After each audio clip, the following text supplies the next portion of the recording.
এই পৃথিবীতে যে জিনিসটি আপনার সেটা আপনারই থাকবে। কারণ এই পৃথিবীর কোনো মানুষ নেই বা পৃথিবীতে এমন কোনো শক্তি নেই যে সেই জিনিসটা আপনার কাছ থেকে কেড়ে নিতে পারে। কারণ ঈশ্বর সেটা আপনার জন্য বানিয়েছে। সেটা কোনো মানুষ হতে পারে, কোনো অপরচুনিটি বা কোনো কাজ। কিন্তু অনেক সময় আমরা দেখি কোনো জিনিস আমাদের লাইফে এসে সেটা চলে যায়, কিন্তু তখন আমরা সেটা নিয়ে দুঃখ করি, কষ্ট পাই।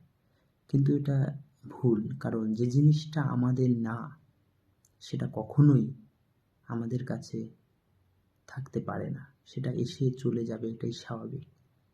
তাই লাইফে যেটা এসে আমাদের লাইফ থেকে চলে যায় সেটা নিয়ে কখনোই টেনশন, দুঃখ করবেন না। কারণ যেটা আমাদের সেটা কখনোই আমাদের জীবন থেকে চলে যেতে পারে না। আর যেটা আমাদের জীবনে এসে আমাদের জীবন থেকে আবার চলে যায় সেটা কখনোই আমাদের হতে পারে না। তাই ওটা নিয়ে কখনোই টেনশন করবেন না। হ্যাপি থাকবেন, সুস্থ থাকবেন।